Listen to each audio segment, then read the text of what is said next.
এই ছেলেটির নাম হচ্ছে হরিশ রানা। তিনি এখন কোমাতে রয়েছেন। তার বর্তমান বয়স হচ্ছে 32 বছর। সুপ্রিম কোর্ট এই প্রথমবার একটা হিস্টোরিক জাজমেন্ট দিয়েছে যে একে প্যাসিভ ইউথেনেশিয়া করে মেরে দেওয়া হবে। মানেটা কি?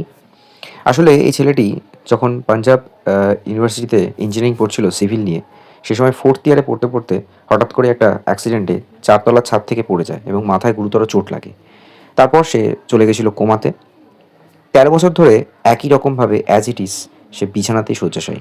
অনেক ট্রিটমেন্ট, অনেক কিছু করার পরেও ডাক্তার তার হাত পা সচল করতে পারেনি। ব্রেন সচল হয়নি। চোখ 13 বছর ধরে খুলে রয়েছে। জাস্ট ট্র্যাকেস্টমি করে একটা পাইপের মাধ্যমে মিহি করা ডালের ফিল্টার করা জল তার শরীরে ঢোকে। নির্দিষ্ট সময় অন্তর তাকে সরানো হয়, নয়তো বা বেড শোর হয়ে যেতে পারে। বেড শোরে ইনফেকশন বেড়ে যেতে পারে। তার বাবা মা একটা অদম্য লড়াই 13 বছর ধরে করে যাচ্ছেন। 3 বছর আগে তার বাবা সুপ্রিম কোর্টের আগে হাইকোর্টে একটা অ্যাপিল করেছিল যে তাকে স্বেচ্ছা মৃত্যু দেওয়া হোক। হাইকোর্ট সেই রায় অগ্রাহ্য করে। তারপর সিঙ্গেল বেঞ্চ থেকে ডিভিশন বেঞ্চ, সুপ্রিম কোর্টের সিঙ্গেল বেঞ্চ। অবশেষে সুপ্রিম কোর্ট বুঝতে পেরেছে যে এনার হয়তো আর সুস্থ হওয়া সম্ভব নয়।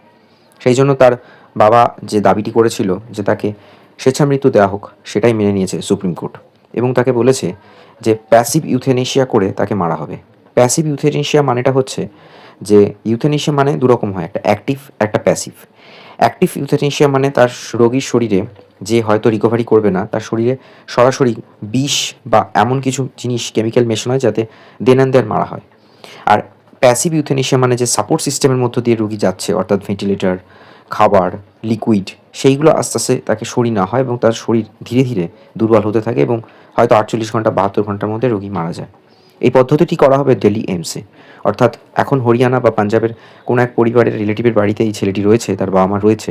সেখান থেকে এত বছর ধরে যে ডক্টর এবং অ্যাটেন্ডেন্টের আন্ডারে তিনি লাইফ সাপোর্ট সিস্টেমে ছিলেন, সেখান থেকে তাদের আওতাতেই নিয়ে যাওয়া হবে দিল্লি এইমসে। এবং তার বাবা বেশ কয়েকটা গুরুত্বপূর্ণ কথাও কিন্তু বলেছেন, যেটা মানতে হবে। এরকম বহু ফ্যামিলির পেশেন্ট যারা কোনো অ্যাক্সিডেন্ট বা কোনো রকমভাবে আঘাতপ্রাপ্ত হওয়ার পর প্যারালাইজড হয়ে যায় এবং কোমায় চলে যায় এবং তারা এইভাবেই লাইফ সাপোর্ট সিস্টেমে বহু বছর বেঁচে থাকে, যেটা হয়তো অনেকটাই খরচ সাপেক্ষ। ফ্যামিলি মেম্বারদের উপর একটা mental trauma, mental pressure, financial pressure থাকে।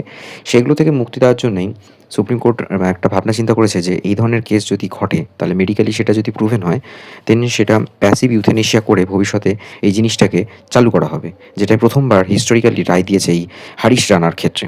এটা খুবই গুরুত্বপূর্ণ কথা যে হ্যাঁ, দেখা যায় ফেসবুক বা সোশ্যাল মিডিয়াতে এই ধরনের বহু পেশেন্ট, তার ফ্যামিলি মেম্বাররা হয়তো একেবারে সর্বশান্ত হয়ে গেছে ট্রিটমেন্টের খরচ চালাতে চালাতে, এবং দেখা যায় যে সেই সব ক্ষেত্রে পেশেন্টের রিকভারি রেট 0.1%ও নয়। তখন মনে হয় যে এই প্যাসিভ ইউথেনেশিয়া খুবই গুরুত্বপূর্ণ। আপনারাও জানান স্বেচ্ছামৃত্যু সম্বন্ধে আপনাদের ওপিনিয়ন। দেখতে থাকুন বং স্টোরিজ আর শেয়ার করুন।